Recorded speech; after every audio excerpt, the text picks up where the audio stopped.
Etik ve İtibar Derneği'nin değerli paydaşları, kıymetli katılımcılar, iyi Very günler. distinguished stakeholders 8. Uluslararası of Etik the Zirvesi'nin 4. gününe 8th tekrar hoş International geldiniz. Ethics Summit. 2010 yılında kurulan Etik ve İtibar Derneği olarak bugün 150'yi aşkın üyemizle çalışmalarımıza iş dünyasında etik kültürünü yaygınlaştırmak ve toplumda fark yaratmak amacıyla devam ediyoruz. Birbirinden değerli konuşmacılar ile 3 günü geride bıraktık.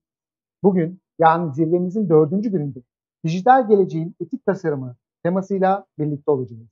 Şimdi ise zirvemizin 4. ve son gününün açılışını yapmak üzere sözü TEİT Yönetim Kurulu üyemiz Avukat Altuğ Özgün'e bırakıyorum. Evet, Halit Bey çok teşekkürler. Değerli başkanımız, yönetim ve denetim kurulu üyelerimiz, üyelerimiz, değerli konuşmacılar ve çok kıymetli katılımcılar. Bu yıl 8.'sini gerçekleştirdiğimiz Etik Zirvesi'nin son oturumuna hoş geldiniz. Biz sizlerle birlikte olmaktan çok mutluluk duyuyoruz.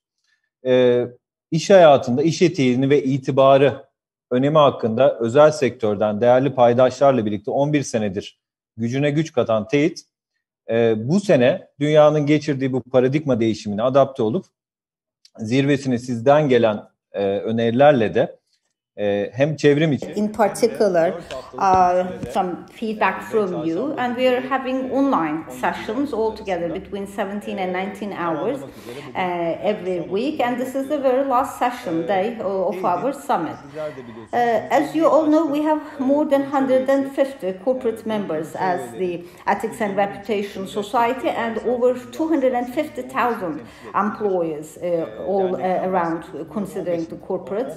And this is our 11th year. We were founded in 2010. Probably, I guess, 11 years ago, we would never thought that things would be as such in 2021. If we discuss all these things, it actually might look very much like a science fiction movie to us. But of course, world is changing so rapidly, and we actually have to adapt to the changes. As you all know, as Darwin said, who adopts most fastly rather than the most strongest survive.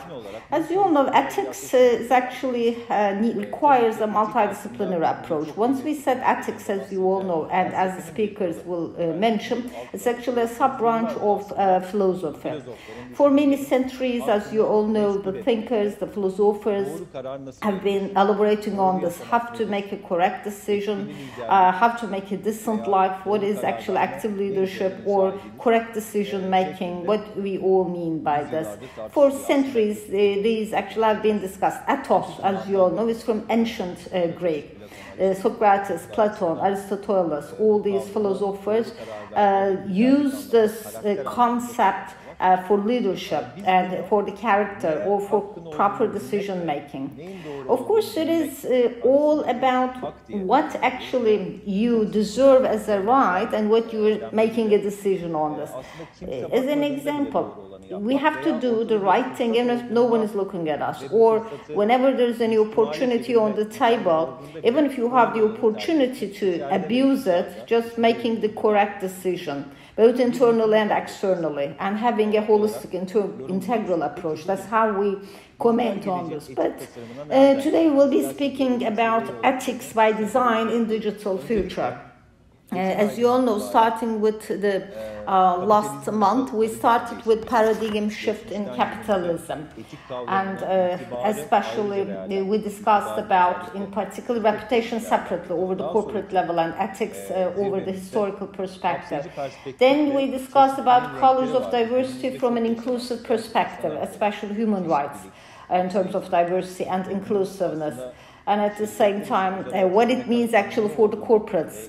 We discussed about that, how we can actually have a very colorful palette and make a good, actually, artistic work with all the colors of diversity that we have in hand. And one thing as a society that we elaborate on a lot is about the third party related ethics and compliance risk, as you all know. You are as strong as your weakest link, and we discussed it on day 3.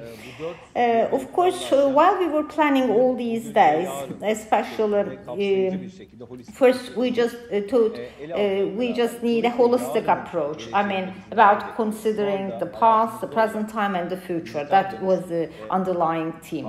We are just going through the digital transformation right now, or some artificial intelligence, or the robotic systems, or the autonomous devices, or about IoT, for example, what the ethical issues would be, and especially maybe those who are working in the field of business management and economics and philosophy and law. We have very distinguished members and will be speakers, and will be discussing this, ethics by design in digital future. So that's the topic. Before that, Soren Kierkegaard, Danish philosopher, quotation, life is actually lived to the future but better understood through the past. So to understand the future, we have to look at the past, especially in the world history. Actually, humanity has gone through very difficult times, and at the same time gone through so many. And as you all know, technology is evolving all the time, especially looking at the last 5 decades. This is actually a vertical and a parabolic and a record-breaking level of an advancement that we can speak about. Looking at the world wars from the past, technology at the same time was used intensively there. Of course, it actually never served for the benefit of the people. Think about World War II, for example. United Nations was founded. Maybe that could be given as an example for this. Today, maybe through the history of humanity, maybe we're just going through the times that we have the fastest access to information. We're all connected, but we do not feel connected. We're actually drowned in the sea of information, but we're still starving for information. I think we need to think about this. Probably we may not find the answers immediately, but we need to ask the correct questions. Therefore, in the Ethics and Reputation Society, we actually have several colleagues that we discuss together with, and we focus on digital transformation. And from that perspective, digital ethics is also one of the fields that we're discussing a lot, especially in the last 2 years, about the protection of, in particular, personal data and protection of data. We always talk to the experts. Digital ethics, as we said, IoT, drone technology, or machine learning algorithm, and many things that I can list down. But of course, it is beyond that. It's quite a comprehensive topic, and besides, it's actually a territory that is enlarging day by day. Of course, ethical thinking should be a part of all different parameters and the environment and the ecosystem of digitalization. So it's actually a long-run marathon, digital ethics. In other words, at one point of design, for example, not something that is a part of only a certain part of the process of design, but from the very beginning up to the end, its own life cycle, introduction to the market. Therefore, ethics should be everywhere. That's the reason why we're calling it ethics by design in digital future. So we're just going through. Of course, between law and ethics, at the same time, there is a correlation.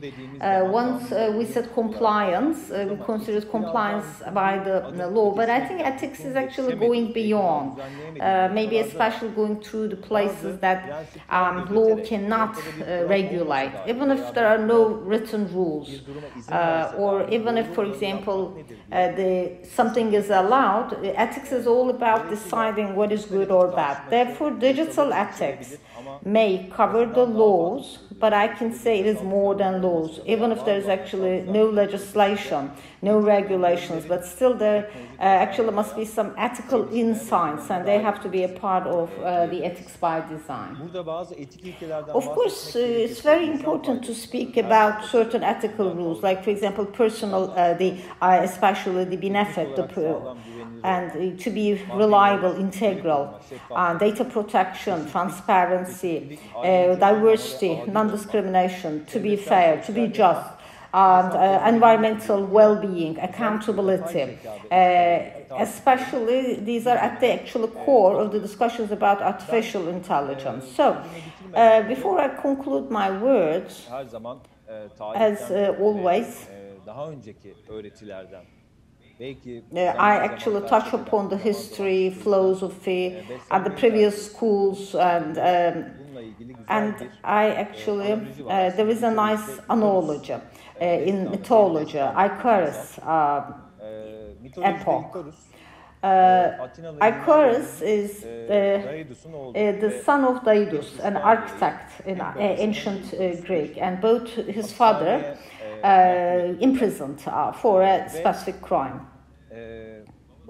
And his father, Daedalus, for his son, from the window of the tower, from the feathers of the bird visiting the prison, and from the waxes make wings to his son, and saying that we can actually possibly flee away from this prison. But once you get so close to the sun, the wax will melt down, and again from humidity, if you get so down to the sea, then the humidity will give harm to your feathers. So pay attention actually not to go close to the sun, not to fly. Do not be so enthusiastic and excited about going to the sun. Always be balanced. But Icarus, unfortunately, never listened to the advices of the father and get very close to the sun, and therefore the waxes melt down and the feathers, and falling down to Italy, namely an island. How we can actually use the sonology? Of course, just I can say maybe sun, I can say, is the technological advancements in particular. We ask for, use of more information, but especially ethical principles, if not taken properly, just like Icarus, we can get very close to the sun, and somehow, rather than actually consider the benefit of the humanity, we may abuse it. So, ethics, I can say, is a timeless discipline covering the past, the present, and the future. It's always in our lives, whether the technology changes or not. So it will continue to be on our agenda all the time. And just like the journey of Icarus, I should say, especially in sustainable and long term, that's actually exactly what we should do. Especially both in arts and philosophy, in terms of law, that will be considering ethics. So just to deliver the keynote speech, my colleague at the Society, the former board member to Ethics and Reputation Society, chairperson at the Artificial Intelligence and Technology Association, chairperson, founder of the company, and among the top 50 very successful, again, outstanding businesswoman of Turkey. And I would like to leave the floor to Esen Tümer. Thank you very much, Altu, for this nice introduction. Actually, I'm just more than happy to be here with you. As you all know, you're your society is very valuable to me, and I'm more than honored to be here with you. Actually, you provided us the analogy of Icarus, I would say, which is very meaningful, and you touched upon how to make a correct decision.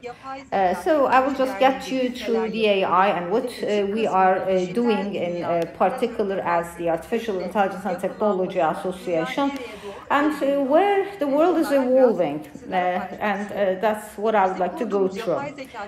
Now, as for our own association, there is the Future AI, a global NGO. We are actually the local branch of that American society, and the introduction will be in mid-March, and especially in terms of artificial intelligence and technology, we just actually looked at the perspective about technology in Turkey, and during the launching event we'll be introducing them. In the new world, I can say, vertically and horizontally, there are a lot of things. Of course, ethics, law, regulations, legislation, compliance, so important in today's world. But At least I can say the laws, the regulation may not actually are the things that we already know in the previous world. But now we are just in the new world, and in the new era, digital ethics is getting more and more important. And that's the reason why there are several studies. And especially there's the ethical, again, ethics in AI, also as a subcommittee. Also in our works of the society, we have several horizontal and vertical committees. What do I mean? For example, artificial intelligence in healthcare, in banking, in manufacturing processes, in banking, and several different industries. So just like in communication and HR, I would say, it's extremely important, ethics for AI. And especially at the head of the committee, Alto is actually head of the committee for this, and he honored us, so hopefully we'll maintain our activities together. As I stated, in the new world, I would say, in the previous world we had capitalism, communism, but now in the World Economic Forum at Davos, actually it's mostly dataism that people are speaking about, which means that we're just going through a world that data is so important. Whoever has the big data, that person or the groups will be actually governing the entire world. So what we should do? I think one of our main goals during the foundation of the society is to create some ecosystems. It's not only at the corporate level. First, it is a personal transformation. Of course, at the digital level, what I should do, and at the same time, what my corporate can do, at the level of the government, for example, at the institutional level, at the countrywide level, what we can do. What we should do, first we should learn from the rest of the world. We should do benchmarking, where the world is evolving to. And first we have to learn about this, synthesize it, and then in that ecosystem adopt it to the Turkey's conditions. And Turkey in particular, in the field of technology, we have a dynamic young population, a great generation is up on the gate, and the brain drain actually should be reversed so everyone actually can make good use of it. Who should be in that ecosystem? Especially academicians, the technology companies should be a part of it, entrepreneurs, students, housewives. So everyone, in particular, each and every one of us should actually wake up. Just as an example, let's assume you're a CEO at the age of 50. And for the last 25 years, let's assume you actually had great successes. For example, you are the director of HR, you are an attorney, or you are, for example, someone working in the financial world. Your success story over the last 25 years has brought you up here, but we don't actually have the chance to be successful in the upcoming 25 years. As we all know, life expectancy is increasing and technology allows us to do so. So whatever we do, technology will actually have the blockchains and IoT, and as you actually mentioned, artificial intelligence. We're just going through the world that will embrace them all. So I have to consider what I can do the best. As you all know, in the past we were always saying, I actually, at the Harvard, they actually had a nice jargon. For your grandmother, if you can tell your grandmother what you are doing as a job, and if your grandmother can understand it, then sorry for you. I'm an engineer, I'm a doctor, it's okay. But look at the departments. For example, there is the medicine engineering, a hybrid department. So you study both medicine and engineering. What does that mean? Right now, for example, the departments that you are graduating from the university could be very different in the future. So that's where we are evolving to. And then artificial intelligence and technology at the ethical level in particular. I mean, you can say, I have got nothing to do with the artificial intelligence. That's not the case. At the very last version, if you're actually offering a technological solution, I'm just involved in the AI. No, that's not the case. In everything that we are doing, in the entire process of our job, it could be the accounting, HR department, and so on. In all processes, we're all involved in AI. Ethics, for example, a good example. and a very problematic one. In the United States, in HR, there's some data. As you all know, HR is given CV. They are telling the AI, two Americans, one black woman, and the very same background, the very same education, and have all the same personality, and the other is, for example, white male. And so they make a comparison, and the artificial intelligence in that algorithm, it's not a human making the decision. Which one is recurrent? Of course, the white male. How? There's actually, again, the deep machine learning. Deep machine learning, what we mean, what is this phenomenon? Who actually feed the algorithm? As I told you, the big data, and just giving your each, like for example, each selection, or for example, the web surfing and your navigation. It doesn't matter. You're not aware of this, but everything is just included in that data. And for example, if you're, for example, always selecting the white male, so it means that what the machine is going to do about this. So at the point that you are just saying that I am very problematic, then you have to use the technology by being aware of this. Another example, for example, banks. As you know, banks are giving us codes and so on. And they, for example, there are 9, for example, buttons there, and I'm sure that you just click on this. And by clicking on the code is at the same time giving you some, or collecting the data. At the same time, trillions of data that they collect. Even, for example, you write down, you're saying, I'm not a robot. And you're saying that I just withdraw money from bank A, or I make a wire transfer, and so on. It verifies what? It is not actually verifying not you only, but at the same time collecting data from you. So it means that for each selection that we do, or for each decision that we make, it means that just a huge world is coming to us. There is a lot to discuss, but I don't have too much time, of course. But it's actually, I'm very happy to be here with you, and hopefully we actually will have the chance to be together and continue with our journey. Thank you very much. Bu değerli görüş ve paylaşımlar için çok teşekkür ederiz. Şimdi ise sırada keyifli bir röportaj izleyeceğiz. Bu güzel in this session, Attorney Dr. Başak Ozan Özparlak and Dr. Cansu Canca will be taking the floor. Thank you.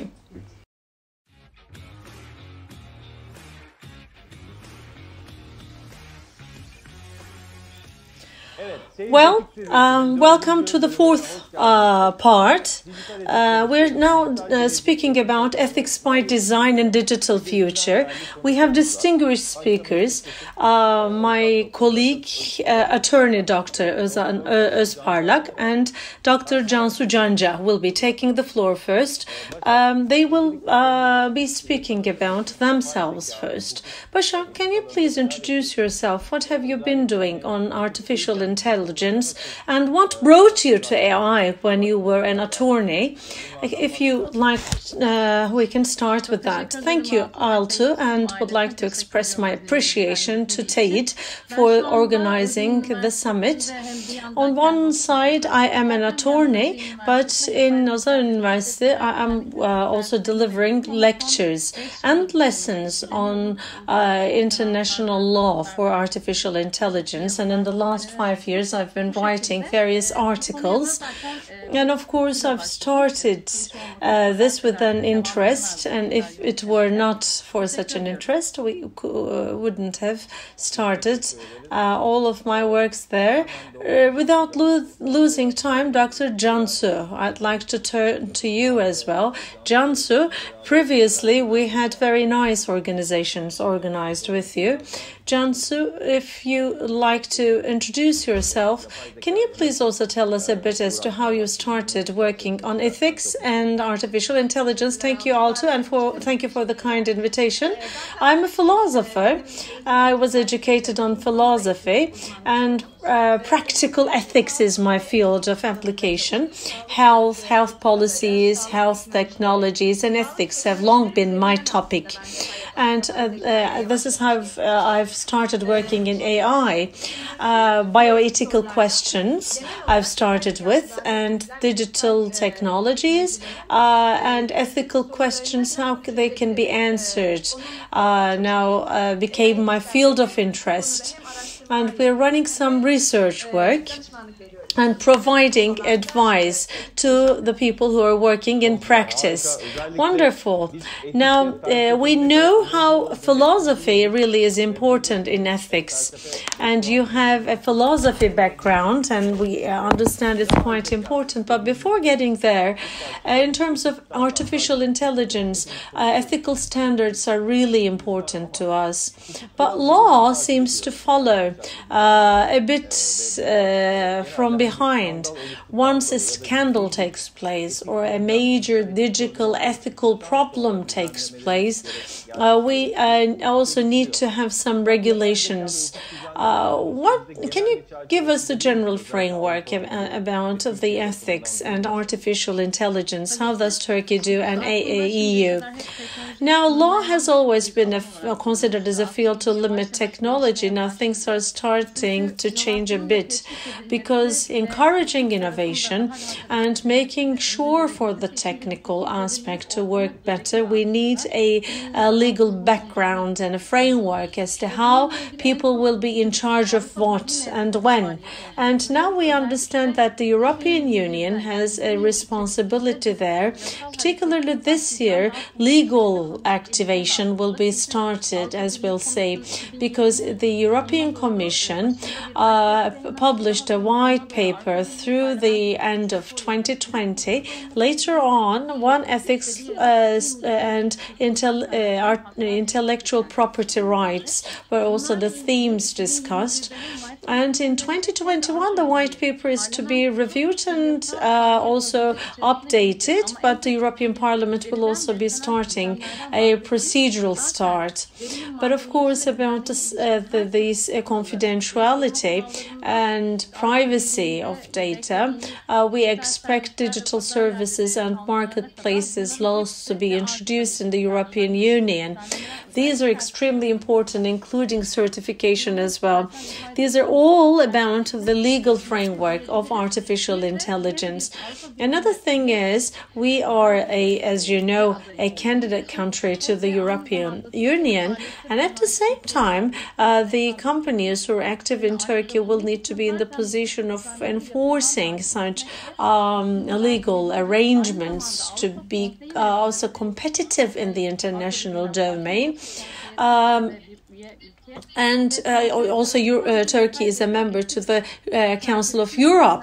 Therefore, Turkey has a word in also updating the conventions of the Council. So there is the new committee within the Council of Europe. And there are two important studies they published. One is the AI systems towards regulation, and the other one is the feasibility report. And the latter is applicable not only to governments, but all the companies around the globe. Two sentences maybe, of course, for a summary of this huge report. Number one is member states, by the way, Turkey is a member to the Council. Member states will be also forced to consider the artificial intelligence evaluation as an impact for human rights, and will be obliged to make some legal regulations in this respect. And the second one is, it's not only the parties of the convention, but also the companies that will be in charge of providing a delicate liability for the companies as well. Therefore, law is starting to move into this direction. In other words, we shouldn't consider law as a restraint, but rather as a cooperative or a two-way easy interaction with technology, and for the new actors and startups to be entering this sector, we need this as well. Artificial intelligence, if it's to bring us one humanitarian thing, that one thing will be rewriting the working discipline. Thank you very much. Thank you for giving us very good messages. Global actors you're referring to, but the World Economic Forum in its latest report refers to cybersecurity as one of the most important safety and security concerns. Also, there are issues about security of children, and the people who are using the artificial intelligence is using the systems without being duly properly informed, and there are some criticism raised for this within the scope of the legal liability, not only in Turkey but in other countries as well. Where do ethical principles stand? Do you think they're really relevant? Of course, I'm not an expert of ethics and will be getting connected to Cansu, but ethical values, particularly those who are generally accepted, should be the basis of all systems. Otherwise, we can be speaking about any justice brought to the system. And in the technical domain, social law, I think all disciplines should be working together, particularly in terms of accountability, transparency, and the other principles referred to in the Council of Europe in its reports. And even the artificial intelligence may be a part of the reports as they've disclosed. In this respect, I think collaboration is essential because the societies who matter, who give priority to collaboration and cooperation will rise. And particularly it's important to overcome legal problems and to provide social benefit. You are quite right, because you're referring to a new way of human rights. Actually, within the Ethics and Reputation Society, we always consider business and human rights to raise awareness to these concepts. And also, human rights is really evolving. Neuro rights, for instance, emerged as a new right. And hopefully, in our next issue of the journal, will be referring to that. Cansu, I'm now turning to you. And first, as an ethics philosopher, how have you started showing interest in artificial intelligence, and now you're working in a high model and about puzzle solving? What is it about? What kind of advantages will it bring to the companies, and how can it possibly change our way of ethical thinking? Thank you for all the nice questions. Now, when we say ethics as a discipline, it is the subdomain of philosophy.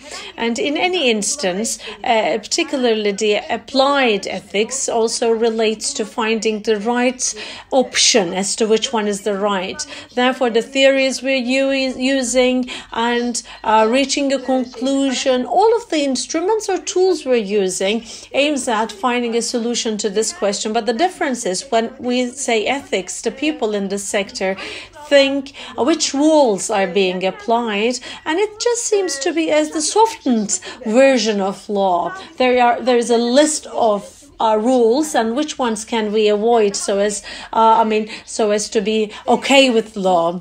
It's rather to harness the users or the companies as it looks as a system. Now, the people who come from philosophy, Pi model, for instance, puzzle solving in ethics, aims at finding a solution to the problems. Now, we know what is right, and we are trying to find an answer which of the options is the right one. From the very beginning to the end of innovation, there are questions that pop up, and it's which kind of data are we going to collect, and how are we going to collect that particular data? How are we just arrange that piece of data so that the data set would be fair, so that it will be contributing to the non-ethical evolution of the innovation that you will later do? What is your purpose of making the innovation? Is that really the correct goal? and what will be the potential impacts on the society? Now, these are the questions that we don't know answers yet, and we're trying to find answers.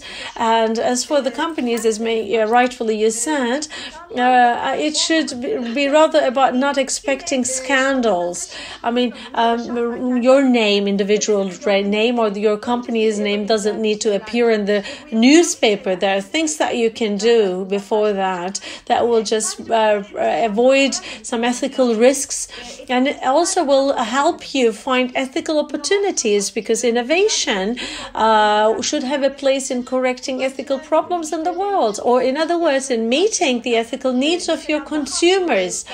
In other words, it should help them find proper credits with better conditions and meet many of their needs. And duly and in time, we should be providing this as an advantage to the companies. And the thing that is advantageous in terms of a timely intervention is the right resources should be used in the proper place, so that you'll be contributing to not only the society but also the academia or the company that you're serving for. Great. I mean, the Ethics and Reputation Society defines ethics on the basis of philosophy, and all philosophers we're using and referring to. And there is really the right motto: integrity is doing the right thing even when no one is looking. I mean, it's really important as a perception, but what is doing the right thing? I mean, is it really merely about defining the principles, transparency, privacy, and expecting the employees to understand what they would possibly mean, or by making use of behavioral economy, and by also using some motivating aspects for employees? Do you think this can be internalized? What do you think about internalization of ethics? What should the institutions be doing?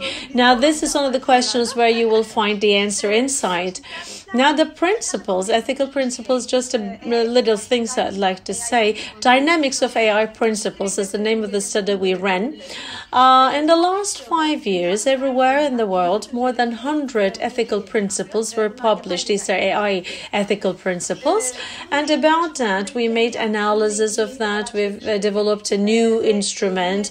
And by UNESCO, it's also got a very nice reference. And Stanford High also included in its analysis, so it's been quite useful. But the point is, the principles are important, but we need to appreciate what the principles are and how we would adopt them to our own practice. But it's not the end of the story. We appreciate the purpose of the principles, but shouldn't be expecting too much. For a company to identify the principles, maybe it is more than we think. It means we all consider principles as human rights, list. All these 30 items relevant to the human rights, we are aspiring for them. But the problem is, in complex issues, there are some conflict of principles. Now, as we are trying to protect privacy, you have to give up on the benefits, like an instrument you're trying to build, but you want to protect privacy, and you cannot build that instrument at all.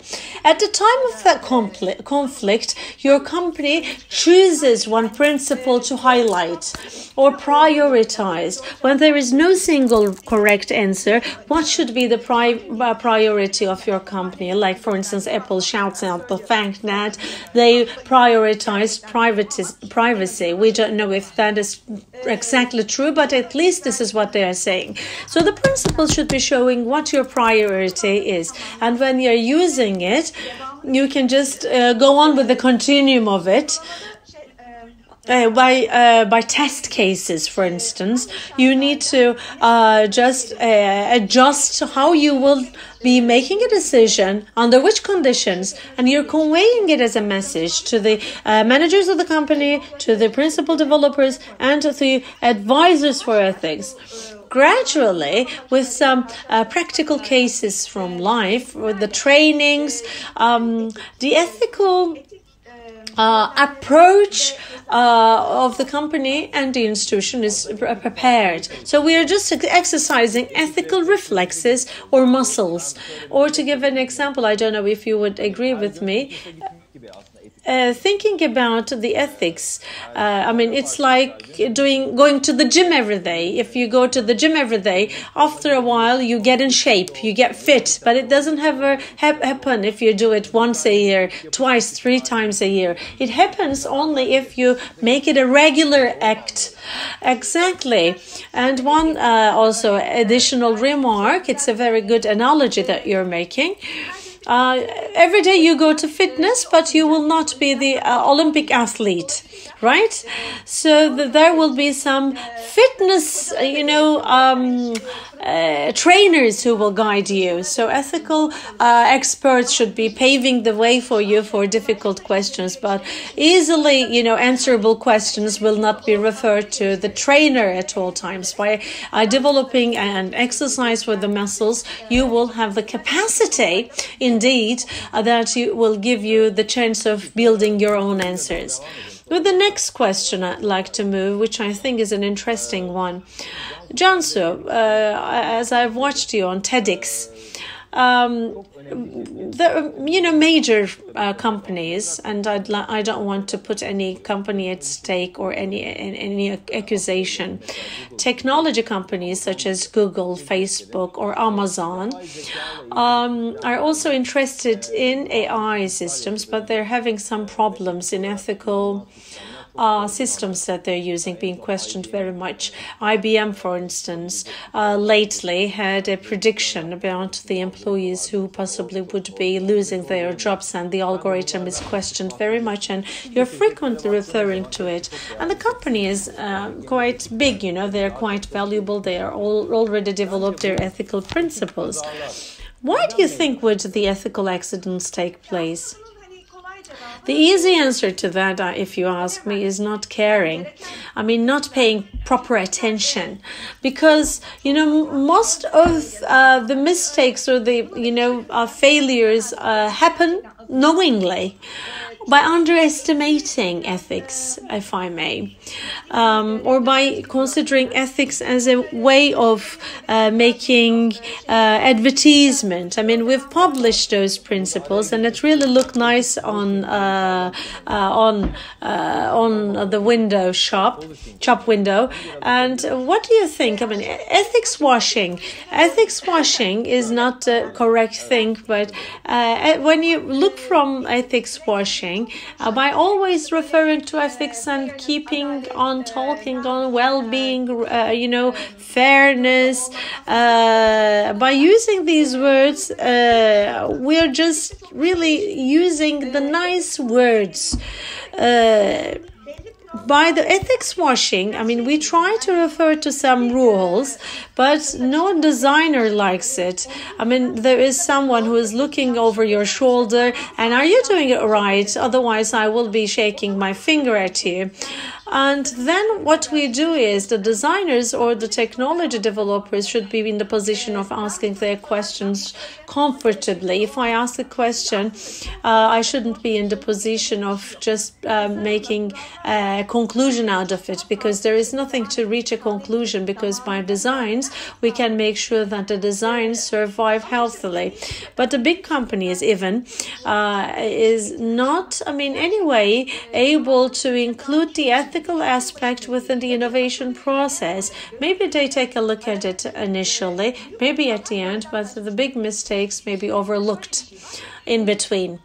And it's not merely about doing the best prediction, like as in the example of IBM, or it's not about making the best innovation or the instrument ever, because we also want to make human to make use of its potential. I mean, a child who has no access to cultural resources, I think, will not be very successful in the future. And it's not a miracle, me making that prediction. And we should be doing something, or we should be also doing innovations that we can go beyond this prediction. And if we are making that prediction, we should also work out as to how we can reach a conclusion. It shouldn't be about accepting them to school. Your problem is if it's something about someone who's not paying for the loans, you're just offering another loan. The person is already not able to pay the loan, and we're offering the extra loan, and we are exposed to artificial intelligence, all of us, without knowing about it. And in every sector that we are exposed to the analysis of the artificial intelligence, these systems being right is extremely important for us, and this is not a particular segment of the society I'm referring to. Now, from the classical perspective, the employee having some loyalty dead to the company is no longer of debate. Rather, we are speaking about the penetration of the artificial intelligence, and it's really important to think for the sake of the society. And as a trainer, I think the ethical experts should be guiding the individuals and should be in the position of respecting others. From maybe at the very beginning of design, ethics should be there. This is, I think, what I understand of your emphasis. Başak, turning to you. As a distinguished colleague of mine, I know that you have a very good interaction in business law. What do you think should be the impact on the businesses would be? This may be somehow like a popular culture question. Will the professions be lost in the path to AI? Or with AI being a part of the companies, what kind of ethical and legal problems are awaiting us in the companies? It's a very nice question. Let's take a look at what happens now before all the jobs disappear. There is something that has started disappearing. Automatization of management in the business place. I mean, it's rather the individuals losing their influence in making decisions from how the people are submitting their resumes to how they are picked within this pool of resumes, how the promotions, salary decisions are made, and as a result of the algorithms, the decisions are made, particularly for these employees. And starting with, of course, the announcements of vacancies reaching the individuals, it all starts. Therefore, in the United States, there was a case that ended with reconciliation, and the reasons for the discrimination against women was discussed. And starting there, Facebook said, I'm going to use a different platform and I will not be making a distribution of announcements. And now there is a regulation that is ahead in the horizon in the European Union. There are liabilities to be imposed on the companies. Which announcement are you showing whom? There will be some fines applicable. The fines, I think, have to be considered as a part of the GDPR because it considers liabilities considering the counts. Other than that, of course, what I need to say about jobs is, of course, some jobs will disappear. Some will transform into and some will evolve into new jobs. But there is no use being too optimistic or too pessimistic. Law and ethics should discuss how we can reach social interest. It will be like daydreaming if we say that there will be no problem at all, because now we are facing the risk of not the AI but the economic balance, because maybe more than ever we are facing a gap of inequality. In COVID-19 pandemics, we have also seen this. Access to education is the mere example to that. and reaching a reasonable level of healthcare services will have an impact over the entire society. And once we appreciate it, we would have a better understanding of the AI, how it will be making the systems more available to the rest of the society. We are building this within this existing system, and I think this system should be used for the advantage of everyone in really important domains such as health, climate, digital agriculture. Artificial intelligence will really serve a lot for the interests of the society, and in particular for the use of it to the entire society. I think the companies will be enforced in a way for international competition, and especially the sustainability criteria of the United Nations can only be implemented within the framework of this understanding. Soon there will be some, for instance, human rights certificates, and these companies that are holding such certificates will be in a more advantageous position. But in the evolution of jobs, what we can do individually, probably we should be also, of course, depending on the available resources at hand, we should be self-training ourselves, and at the same time pave the way for the consumers for mass consumption. But there is an imbalance there. If we overcome these imbalances, of course, it will be more advantageous. And within this economic system, there are some, of course, problems in itself. Thank you. I wish we had more time to get into details of this, because I have thousands of questions that I want to ask you, like the biological and technological supremacy, how this group of people will have some superiority over the rest of the public, and it's really being discussed too much, particularly about organ transplantation. But I'm afraid we're reaching the end of the session, and we'll finish with Cansu, the last words. Now, as the Ethics and Reputation Society, we also work on ethical culture, ethical decision-making. These probably are the domains that we care about the most, and we are not interested in what the law or the regulation thinks or says. And the transformation will be about the companies, because they will be serving to the society. Einstein says ethical culture is the only way for salvage. Now, in this respect, anyone who's working in artificial intelligence ethics, maybe compliance managers or lawyers or the people who are interested simply about it, what would you advise them? And are there things that you would say, if I knew about it 5 years ago, I would have done better? Personal question. Hopefully it will work out right. What really matters here the most is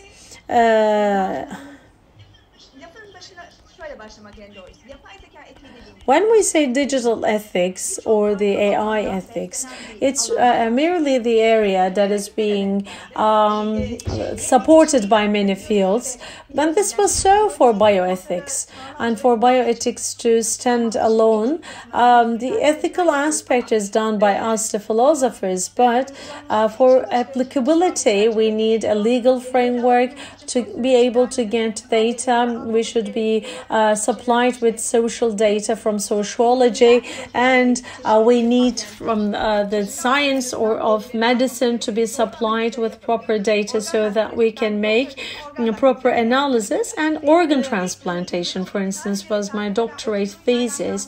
And of course, you don't have the chance of sitting and writing the thesis from the table. And the same is true for AI. And we're speaking about a system with different contribution of different areas. Your field of expertise, a contribution to your field, like an economist, we have an incredible need for that. to analyze the existing impact and the future predicted impact of economy. Or if you're working in the field of sociology, the relationship of the society with innovation or AI, we need that piece of data. Rather than all of us trying to be philosophers, we should be supporting each other. But there are things that we're obliged, although it's at minimum level, we all need some minimum basic knowledge of AI so that we can speak understanding about it.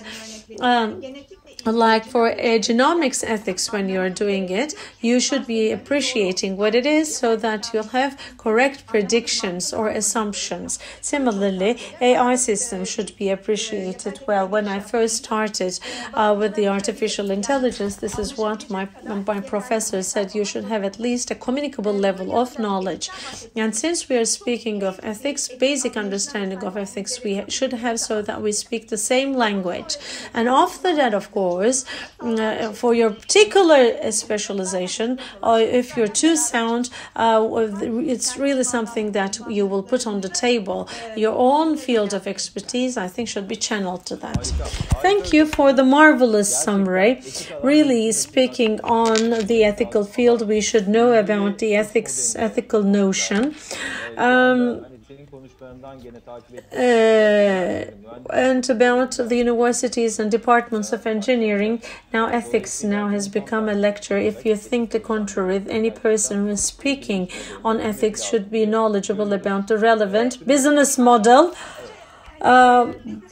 Business schools are now teaching AI ethics, and in MIT,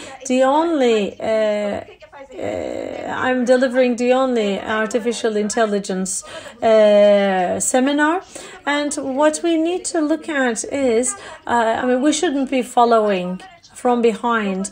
There are new departments on robotics and artificial intelligence, but whenever necessary, ethics should be added. But it shouldn't be added whenever necessary, and it should be added from the beginning. Not necessarily we should be following 5 years behind if you want to make a contribution to this field, of course. Absolutely. And ethics should not be, if it were there, it would have been better. Thank you very much for the nice conversation. I would like to thank both of you very much, Dr. Cansu Cansu and attorney Dr. Başak Ozan Özparlak. They both are experts in their field, and they appear in different events all the time. And about AI law and ethics, I'm sure that they've been delivering enormous services, and this is how I would have motivated the participants to listen to you. We would like to thank you very much as the Ethics and Reputation Society. There are a lot that remain undiscussed, but hopefully we've paved the way for a future debate. And take care until we see each other again. Thank you very much. Thank you as well. Thank you.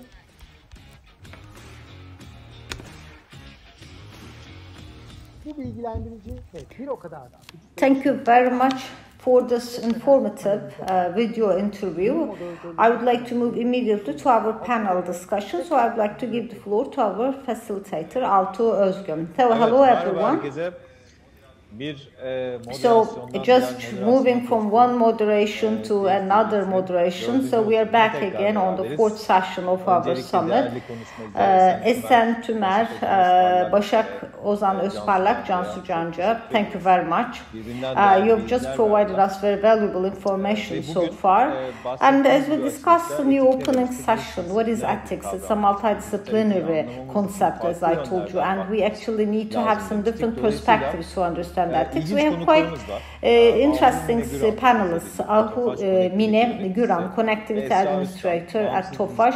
Esra Özkan, Independent Digital Art Curator. So from administration and from the art perspective, we'll speak about autonomous vehicles, connectivity, and digital art. So that's going to be a quite different reflection of ethics in this panel. And so we also will have a short Q&A session. So I will start with Ahu first. Welcome, by the way. dinleyicilerimiz için maybe you can introduce yourself very briefly for our audience. What is connectivity? What is connectivity management? Very briefly, please. I think you're muted. Mute'tasınız sanırım. Şu anda yine gelmiyor. Şimdi bir ses geldi. Now we can hear Şimdi you. duyuyoruz. Sanırım kulaklıkla ilgili bir sorun var. Ben onu çıkarayım. Hiç sorun değil. So we have a connectivity problem, I guess. Yes, absolutely. Evet, bağlanamadım. Ahmine Güran. Actually, I'm a technology material engineer. Also, I had my postgraduate degree in materials, and I started to work at the automotive industry after my graduate studies, and I'm still working. For the last 9 years, I've been working at Tofaş, first procurement and business development. I worked for 8 years. And then I am now the administrator at the connectivity team, newly established at Tofaş. Of course, connective vehicles, it's a new thing also for Turkey, for automobiles. So I'm actually more than happy and excited that I'm working in one of the very first teams on connectivity in Turkey. It's a brand new world. We're trying to discover it also in automotive. And in a field so much theoretical information, what we're trying to do is find some ideas, find some views, and try to put them into practice. And about what connectivity is, I think your second question, especially about the automotive trends, let me just give information, especially in the upcoming 20 years in automotive, there'll be 4 main trends according to what the researchers are saying and the people working in the field. The first thing is connectivity, connected cars. The second thing is EV, electrical vehicle. And the third thing is shared economy and therefore shared-based mobility solutions. It could be just in particular some shared vehicle use, and as you also mentioned, autonomous vehicles, as you also mentioned. There is actually a study, and in 2030 the main revenue from automotive industry, 8% of this will be through connected services and the ecosystem over the connected cars. So it means that by 2030, the team that I'm working now, what we mean by connectivity is actually there will be like $450 billion of a turnover that connectivity will make for the automotive industry. Connectivity or connected vehicles, I can say, is using actually internet-based technology. In that product, for example, there is actually a commercial module, GSM, accelerometer, and thanks to these devices or connections, you can actually, the vehicle owner can have access to data, retrieve data, make some update on the software, or with the IoT devices or with the other connected vehicles can possibly get connected through the internet. Therefore, it is just like actually quite a developed connection that you offer to the drivers, or some immediate, for example, notifications, and at the same time entertainment for the drivers. And the other thing is, of course, supporting the safe drive. Until 2030, and the number of connected cars will be over 700 million worldwide. So this is again actually some projections for 2030 in the study that I told you. So we're speaking about quite a high number in here. And there's several vehicles that are using, but we in Turkey at Tofaş, Fiat, my road friend, and we offer again one-stop solutions for all our colleagues. After the sales, there is a CTU, a telematic control unit that is installed.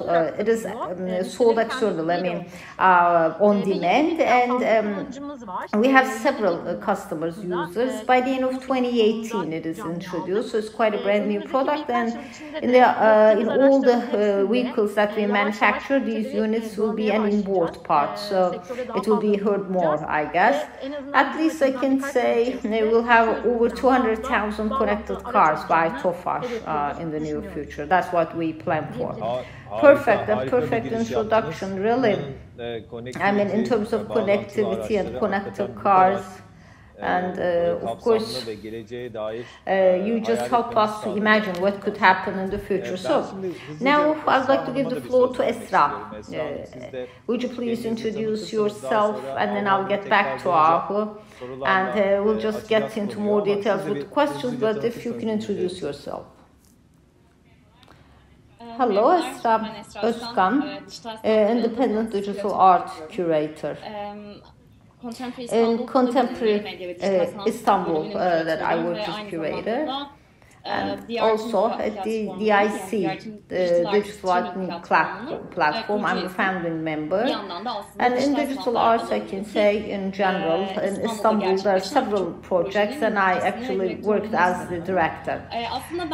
Just like actually the previous talk, I can say also in philosophy that I can focus on, but at the same time the digital times, by making some reference to the digital times, I continue with my works. What do I mean by this? Humanism, and in the anthropological world, the humanity changed from, we moved to analog to digital, and now no more digital, we're just going through the post-digital. So even assuming that we're only going through digital, but that's not the case. We're at post-digital, but of course the term ethics, just like the previous talk, as you mentioned, again, we just take it from Kant Aristotle, as you mentioned.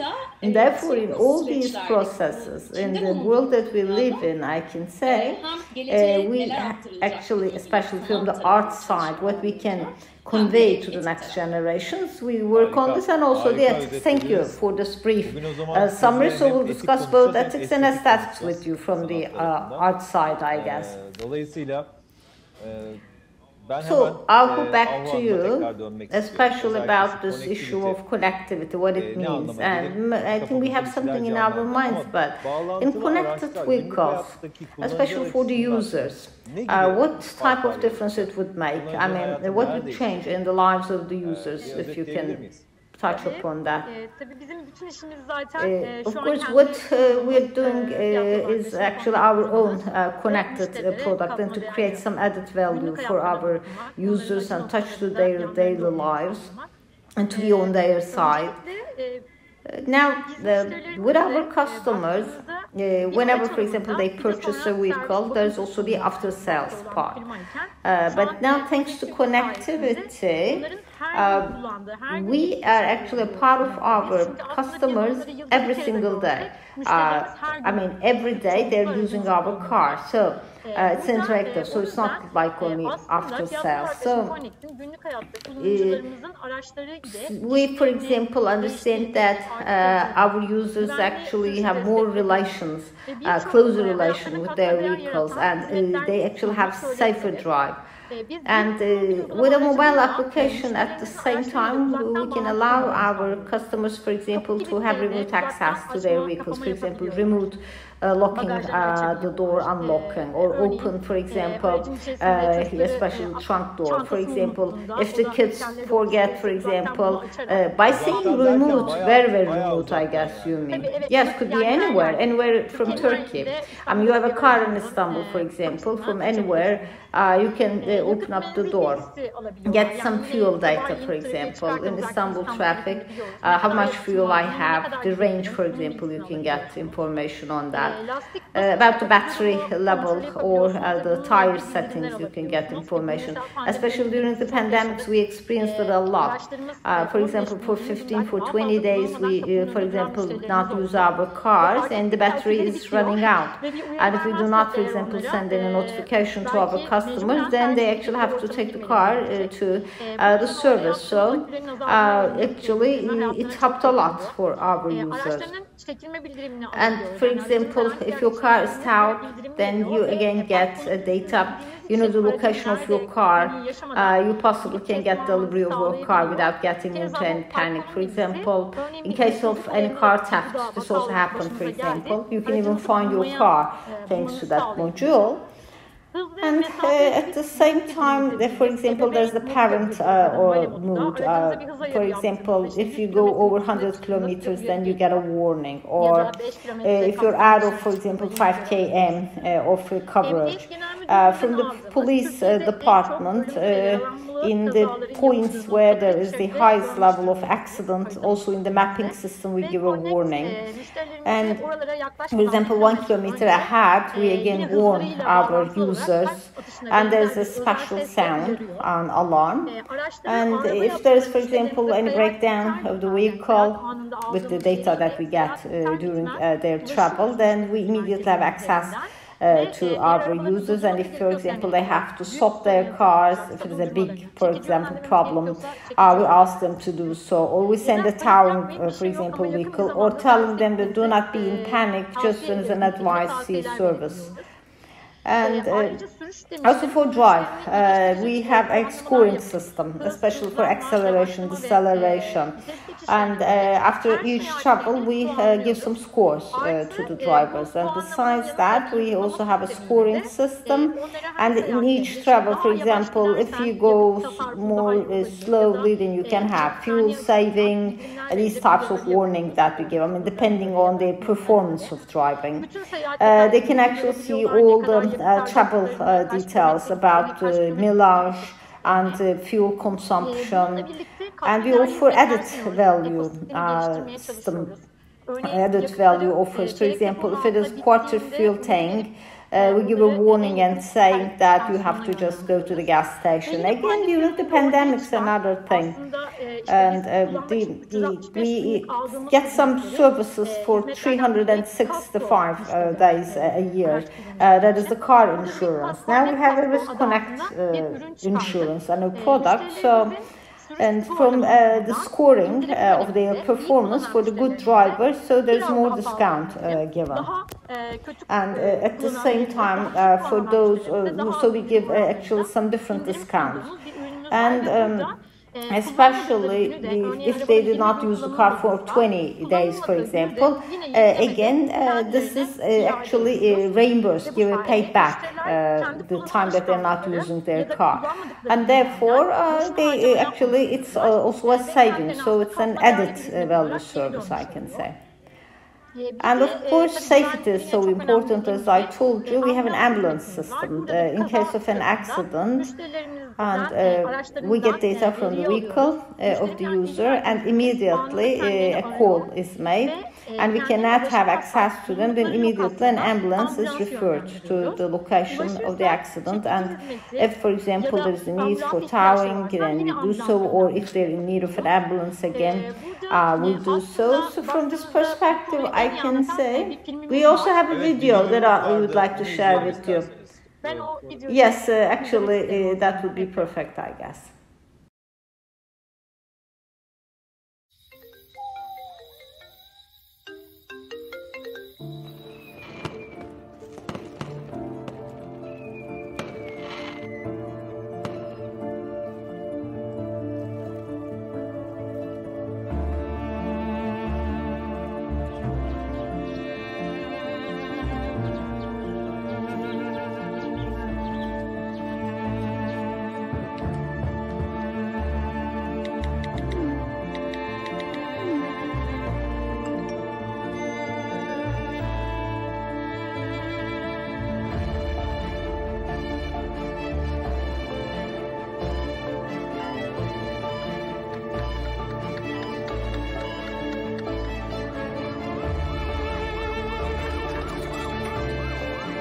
Olası kaza anında müşteri ilgi merkezimiz sizi arar.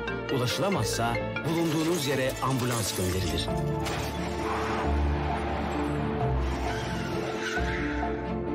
Fiat Yol Arkadaşım Connect'ten ambulans hizmeti. Umarız hiç kullanmazsınız.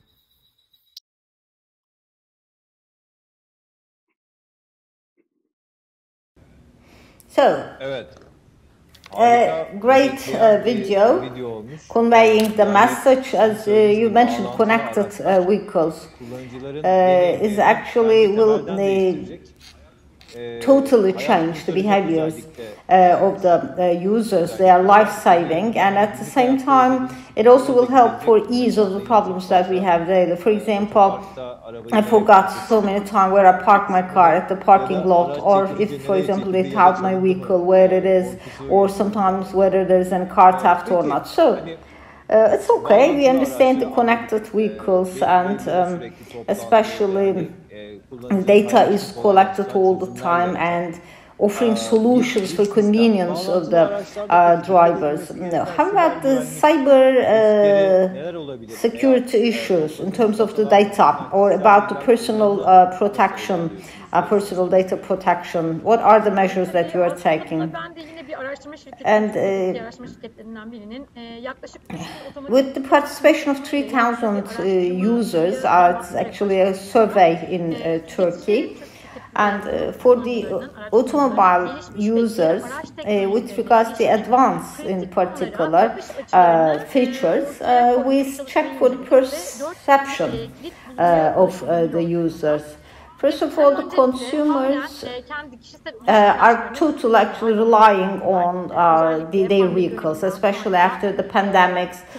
We know actually there's so much traffic. So people actually prefer to use the personal cars rather than the mass transportation. They're skeptical about use of data. Although they have high interest in technology, they are not so sure about data security. And again, there is actually the need for improvement of the confidence of the people on autonomous vehicles. Of course, potentially, as you all know, there are so many issues, but it is quite a complicated system offered to the end user, and it's quite a complicated ecosystem. And therefore, sometimes there actually could be several risks.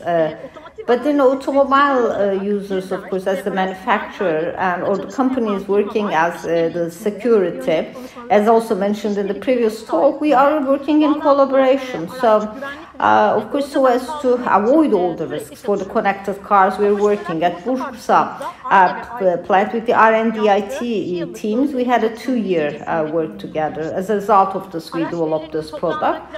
And again, there is actually another attempt taken for this product. And while designing the product, we also considered all the previous experiences of Fiat. And therefore, the cybersecurity policy is all taken into account. It's actually a high-level security product, 4-layer security system that we have. There is actually a chip, and there is a coding system, encryption system. From the device to the cloud, again, there is another security mechanism applied also at cloud. There is another coding system, so for the end-to-end use of the data. About personal protection data law, well, of course, it's all transparent. I mean, which data is used for what purpose, and what we shall not do with the data that they have in hand. We always give informed consent. We also have a law department, and we're working all together. And therefore, we make all the analysis, and at the same time, we actually have a cloud system, our own investment, and they're also capped by law. And of course, it's a part of mobility, it's a must for mobility. So we know very well about the rights of our users, and everything is by the law. And therefore, this is the only way that we can change the behaviors of the customers. And just like, for example, Connect insurance, we can offer added value to our users. So perfect summary. Thank you. By the way, and one of the graduates of the academy, Zubeyda, made a comment and saying that connected vehicles, you remember there's the Black Rider, there is actually a movie and of our age. So Dolayısıyla o dizideki it actually looks very much like that talking vehicle, because the smart car talking to the driver all the time. It also reminds me of that Black Rider. I don't know, maybe we will actually have the chance to actually use it, just like an autonomous vehicle in the near future. So from this perspective, Ahun, my last question to you, and then I will move to Esra. In these connected vehicles, do you think it is just like a stop before autonomous vehicles? What is the connection between connected cars and autonomous cars? Great question. I told you about the 4 trends, you remember. It's all about connectivity in 4 of them. In automated trends, especially also for autonomous vehicles, several data from the electrical components there are sent to the cloud. So it is again the connectivity module that also helps for the autonomous vehicles. Autonomous vehicles will bring the world a safer place, because thanks to this connectivity with the data that they have, and just like the black box, the accident, so it at the same time will provide so much data. It's a great tool. And 95% of the traffic accidents in Turkey due to other fault of the driver. And the traffic car accidents, as we all know, is ranking the 8th for cause of that worldwide. So it is quite high. With autonomous vehicles, as you all know, the responsibility is somehow given to the car. So trying to prevent any driver error. So connectivity is also a must for autonomous vehicles. But of course, as you all know, in case of accident by autonomous vehicles, who will be the defaulted party? It's actually quite a debate. And probably from the perspective of law, we don't know what would happen. But probably together in cooperation with the law department, we'll know about this. But especially, I can say, connectivity is actually the basis of the autonomous vehicles. So, and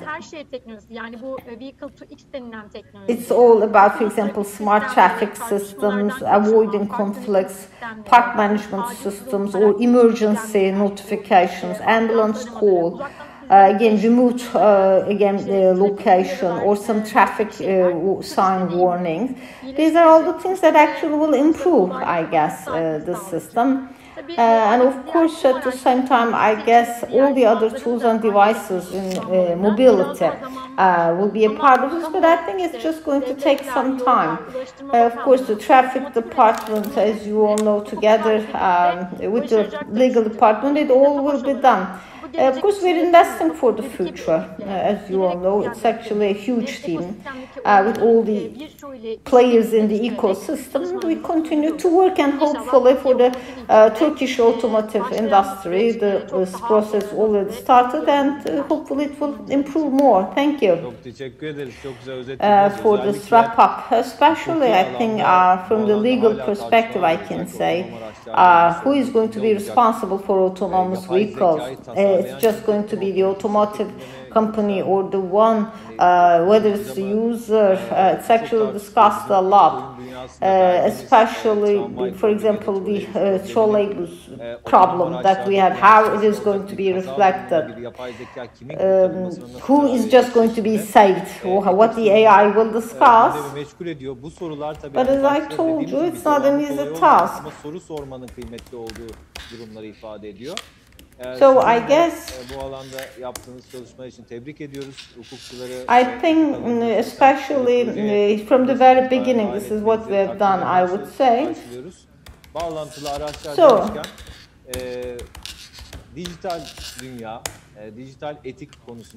how we're just going to connect it to art. So I now will give the floor.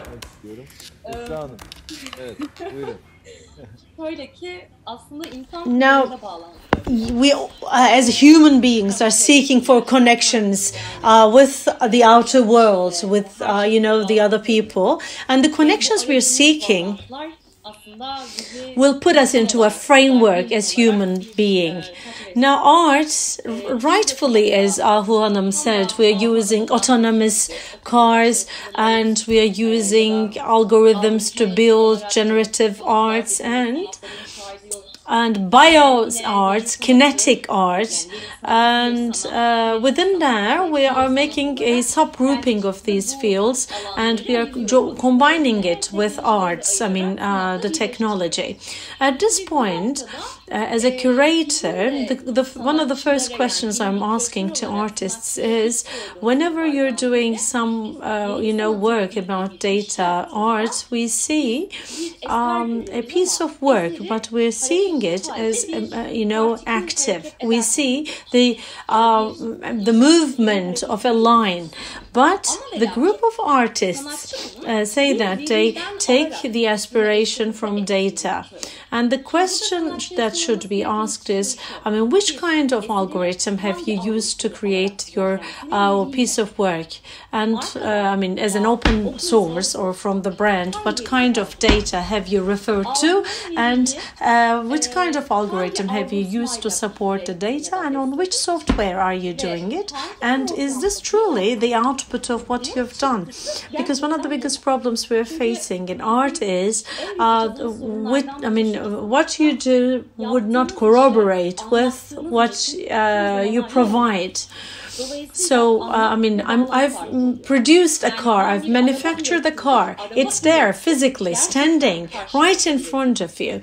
And in art, on the other hand, and in particular, if it's intangible, you say it's a piece of work. Yes, it's a piece of work, and I've used data to produce it. How many people have you used to produce it? Because the machine learning, which, by the way, the artificial intelligence is quite a popular term, and the same is true for art, unfortunately, and yet we are still discussing whether the artificial would have intelligence. And AI is a lot used in art, but now we're asking the question: how have you taught the machine, and when it has learned, what kind of outputs has it given you, and is there an output about the intelligence of the artificial intelligence? And I'm not truly saying this only for art, but I'm speaking rather for all fields, because whatever we call intelligence still should be discussed whether there is conscious or not. And this is humanitarian concept, you see. And as a teaching of intelligence, or as an output of intelligence, knowledge and information divided into two contain many other things. And can we truly speak about artificial intelligence? Which I have to say that one of the biggest dilemmas of the century. Technically, there is a piece of art that is out there, and I can make you watch it, and there is connectivity. Now, whatever human touch has been there in terms of making art, maybe we can just give it, and after that we'll just discuss what we are doing on top of it.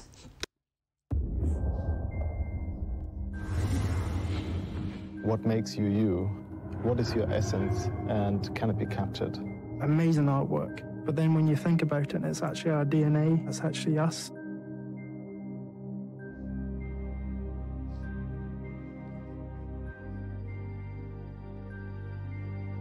By expressing aspects of genetics through art, that reaches people that scientists often can't reach. People might talk of DNA as the essence of life, and to some extent that's true. The vast majority of our DNA is identical in every person, but around 1 in every 1,000 of those positions, those bases, it's variable in a population. So the question really is that difference.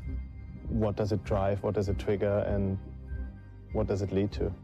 Chivas came to us with the idea of looking into the essence of their new whiskey with the DNA data of their distillers, and asked us to turn that into a piece of audiovisual art. It is a very controlled process. We're creating a system, we're essentially designing an algorithm, and we're deciding at which point we're opening it up to the data processes. All these thousands of micro decisions that you have to make, you try out lots of different approaches and so many sketches for this. But then we found a way kind of this twisting helix form that kind of seemed right, and it's immediately recognizable. When we came in, the lights went down. I thought what they would think and if they would see themselves. There's a feeling of the unknown. But what's coming next?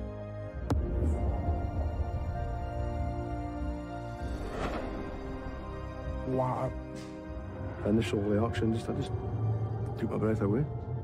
How incredible. Pleasure to finally meet you. This is the artwork. It's based on your own DNA data. It's essentially a representation of your essence. It's always about nature and nurture. In some way, nature kind of gives us a certain set of starting parameters, but then it depends on us on how we nurture that and what it grows into.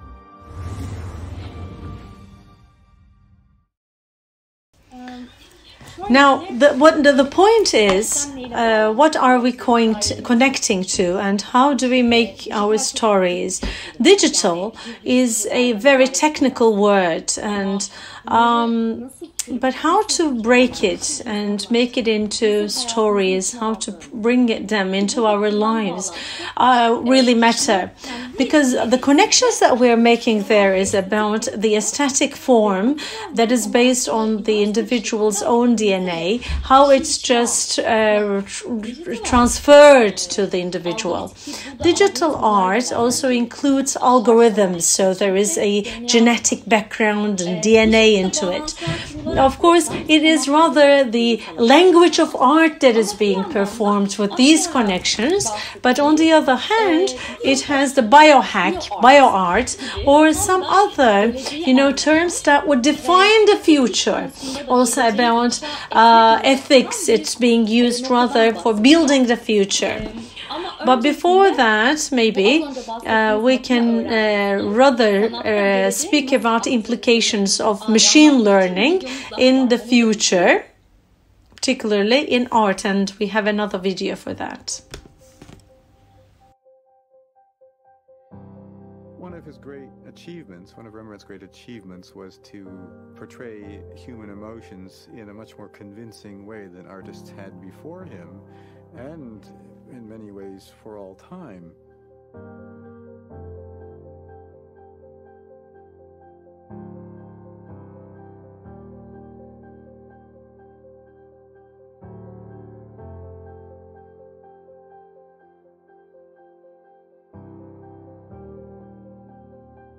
At ING, we believe in the power of innovation, what it can mean to people. We want to bring this innovative spirit to our sponsorship of Dutch art and culture. We knew that for this challenge, we needed to team up with experts from various fields to make this come to life. We're using a lot of data to improve business life. But we haven't been using data that much in a way that touches the human soul. You could say that we use technology and data like Rembrandt used his paints and his brushes to create something new. The first step was to study the works of Rembrandt in order to create an extensive database. We gathered the data from his collection of paintings from many different sources, including 3D scans and upscale images using a deep learning algorithm.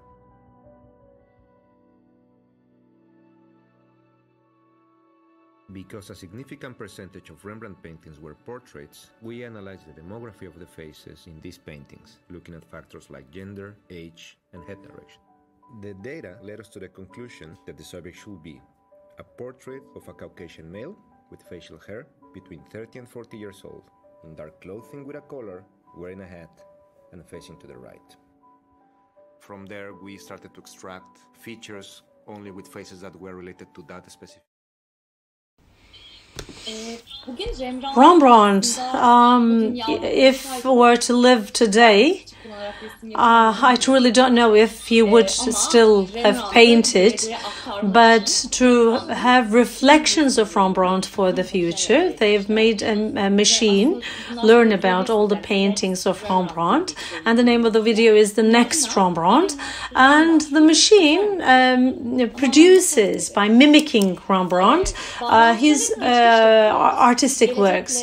And we are trying to connect with the future, but build it with the past. Any connection with the past will be brought to today, and today, now, and you remain in the moment. And within this moment, you start designing the future with the data of the present, with the knowledge of the present.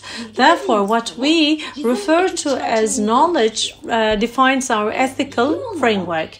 Without this knowledge, we cannot, of course, make reference to the future. And the way of referring knowledge is emerging our ethical approach. Today, the digital arts or technologies, if we do not protect them, we don't know how and what to refer to the future. And maybe the most importantly, we don't know how to archive. I mean, we don't have this capacity today, but it has not evolved until today, but it's the archaeology of the past. But the smart telephones were just based on our knowledge of the past and has brought us to today. And your destination for the future is an adventure, is an intuition. And whatever it is, we don't know yet. But now the digital art or arts or technology or science, are they cultural heritage? Or how will they be transferred to the future? If they are to be transferred to the future, like as a Sultanahmet or Çemberli Taş, or, as a big structure that will be transferred to the future, who will be transferring it to the future? How? And how have we creating knowledge today? And how do we keep the knowledge in our data pools and how to transfer it? Because quite probably there will be nothing as Google. And are we sure that the cloud will be there? No, we're not. Or we don't know. I mean, like, for instance, there are answers that I'm related as in absolute answers. So absolute things I'm not interested in. So I keep saying that the sun has reflections on Earth, and within this Earth that we are questioning the facts, when we're building the future, at least ethical concepts and humanitarian concepts with reflections, if they can be created, only then added value can be created. These are strong sentences, Esra. Really, thank you. Thank you for the contribution. You've just opened new horizons for us to discuss. Digital art. What kind of digital art are you using? And in the future, what types of digital art do you think will be used? DNA and Rembrandt were really very striking examples, and machine learning we're using, but autonomous cars and Internet of Things. I mean, actually with Koro boots, they are just burning, big scales of paintings. But bioart is really important in the future. Biohackers will be combined with art. And of course, bioinjectors are used when you're just injecting it to your body. There will be a magnet that will be installed in your body. There is a magnet in your body, and you make it read the phone, and I can just follow my hand to find my direction. And these things will be conceptualized in art. In other words, it will be contributing to the production of more speculative works, to question further, and of course to give meaning maybe further. But the general problem is about the limits of human beings. Transhumanism, of course, will be another point of discussion. And at this point, we are just discussing that, yes, we are also like cybots. I mean, I have digital watch that will just measure my heartbeat. Maybe if I have a headphone or an earphone, I can continue with my unconnected life. It's something like wearing a pacemaker. I've already started transforming, and on transformism there are Olympic Games, but these are eventually utopic. And the reason why it would look utopia is science fiction perception that has really been introduced into our know-how from the movies or the TV shows. But bioart and bioart will probably bring us to a different perspective. Archiving is the second aspect. I mean, archiving things like the media archaeology. Of course, philosophers, sociologists, psychologists, scientists, artists, I think should be working together. And I'm really sure that I don't understand the language of the engineers. If, though, an ethics will be just sewed, I think we should be understanding each other with the lawyers, with the artists, with everyone. At this point, we need the same cultural structure and the cultural level and the aesthetic level to be created on language with logic and mathematics. Particularly recently, crypto art, blockchain, and the art that is done with crypto art and the harm it inflicts on ecology.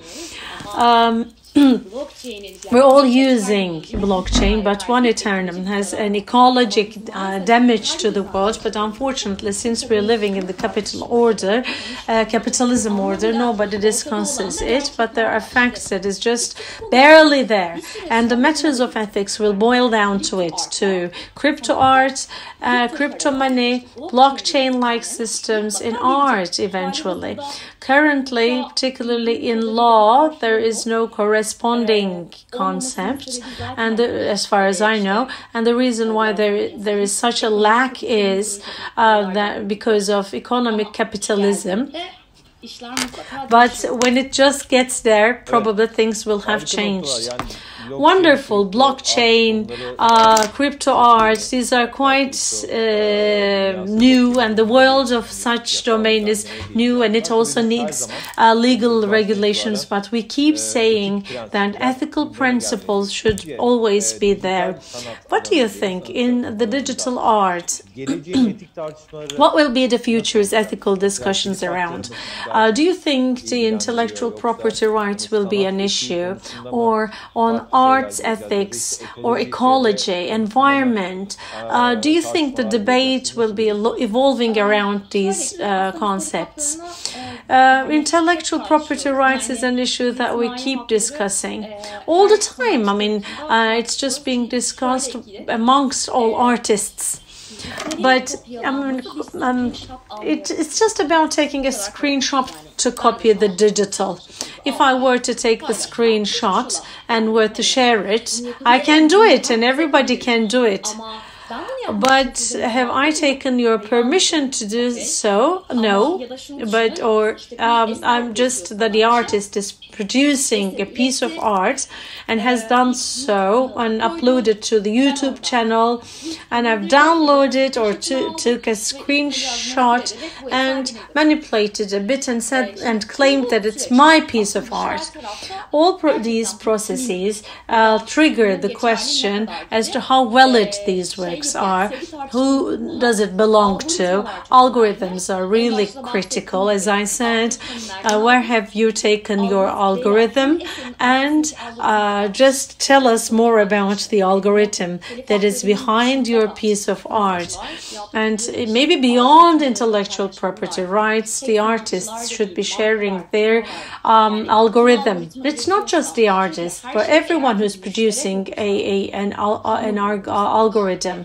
If everything becomes common and reachable, and things will just be evolving so as the machines and the algorithms. But the main problem is who has given you the algorithm, and Is it a machine? I mean, it may well belong to the machine because it's just being produced by the machine. Maybe it's me that has taught this to do it. But if I want the machine to mimic me, to imitate me in doing something, is the property right belonging to the machine or me?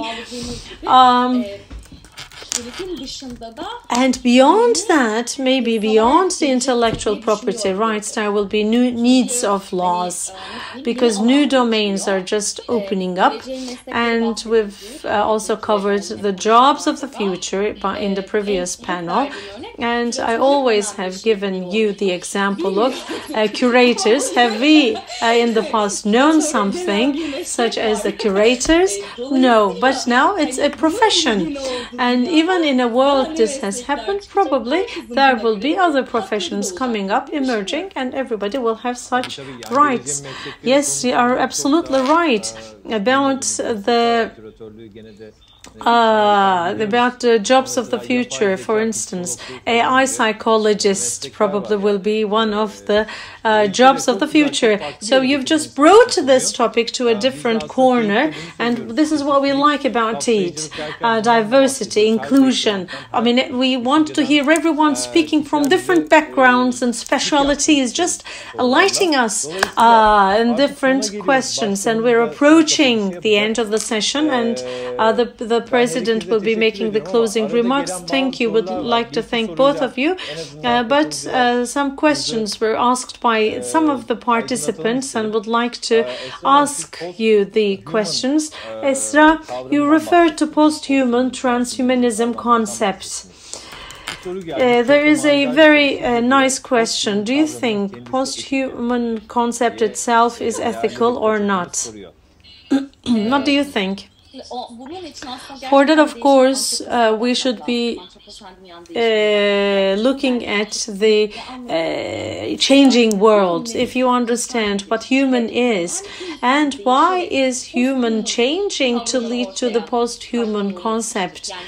And the first question is not to be about post-human, but rather the human.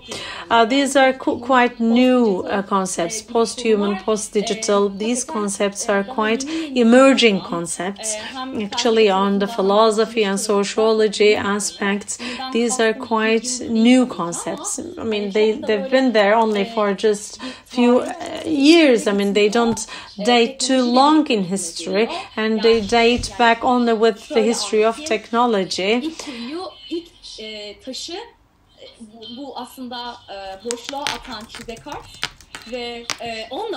Descartes was the first person to throw the first stone in the well. It starts with the meditations of Descartes, and then with the first ethics just written. But first we should be looking in the changing environment, changing milieu. But I don't say that there is an absolute ethical judgment. Nothing is absolute, and in my opinion, so there is nothing absolute about the answer. Wonderful answer. Political answer, though. About this, of course, question, Nietzsche's Übermarsch principle, you remember? He says human is a bridge between animal and überhuman. And maybe that's the ultimate direction where the human should be ending up. Probably they've made a comparison with that, and it's maybe beyond the limits of the symposium to discuss whether it's ethical or not. Thank you very much for the answer. It's been really wonderful analogies that you've made in this session.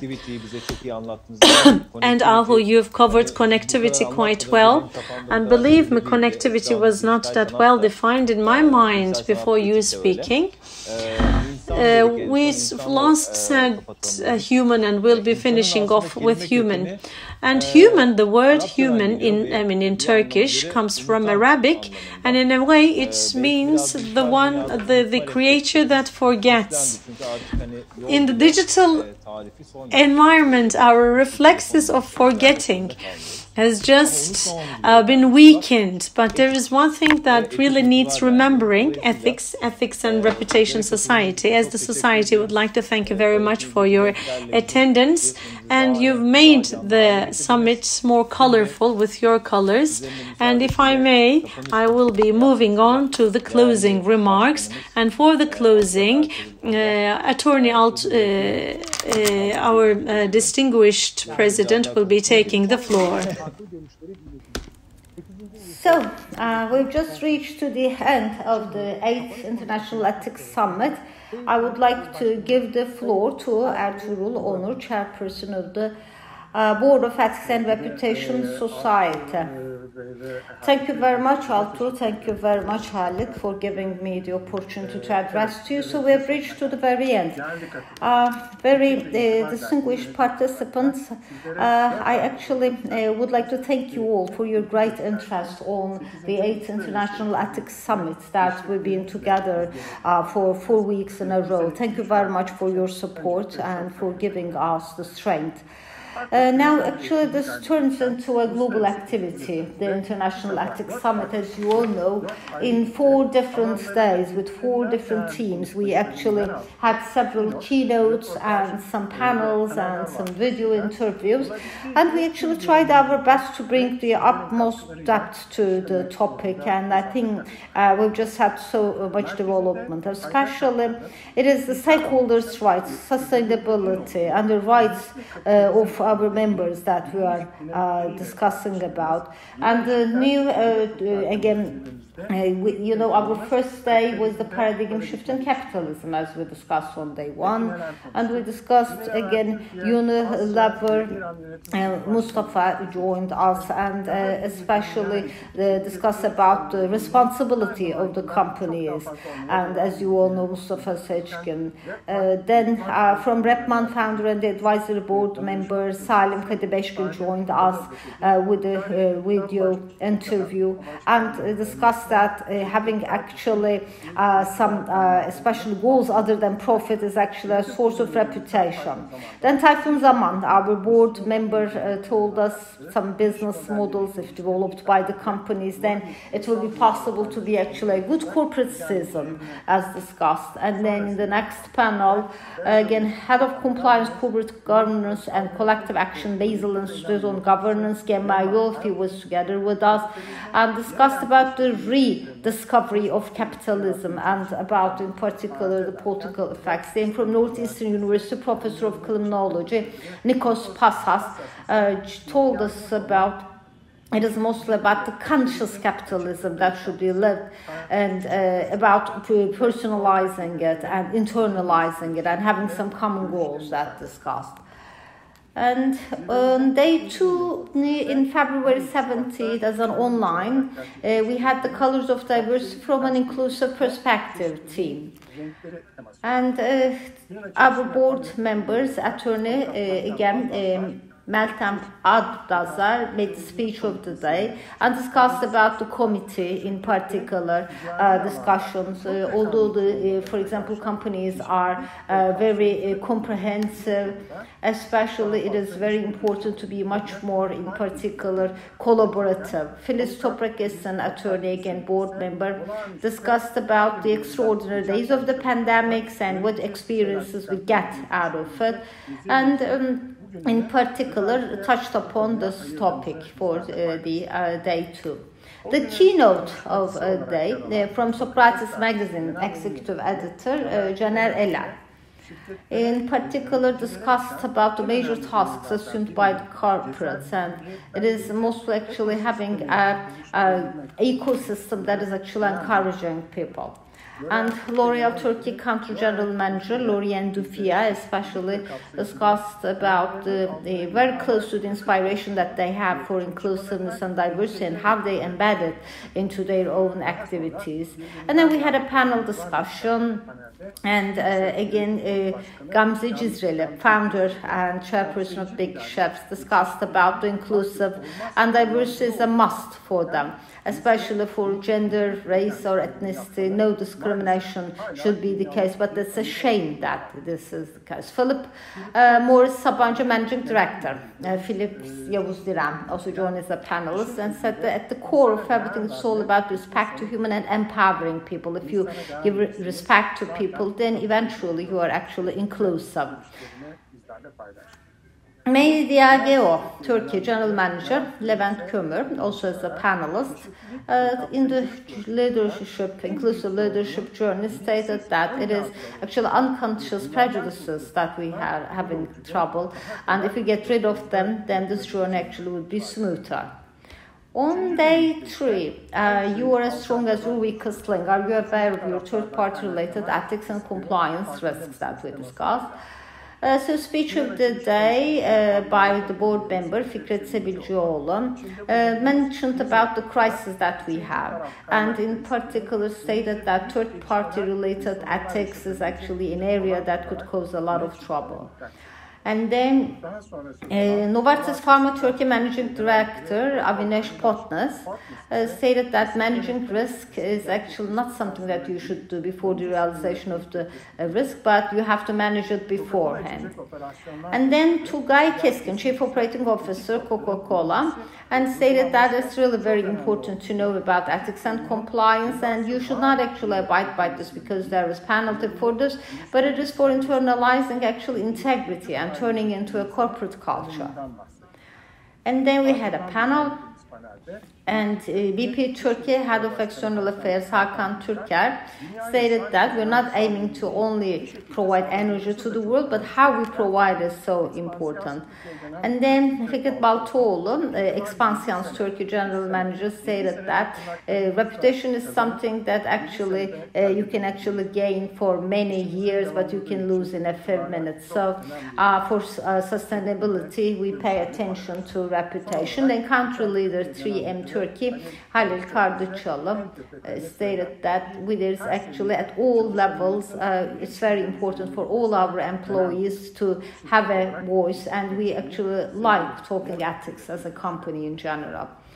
For today, day 4, the last day, the theme, as we listen to, Ethics by Design and Digital Future.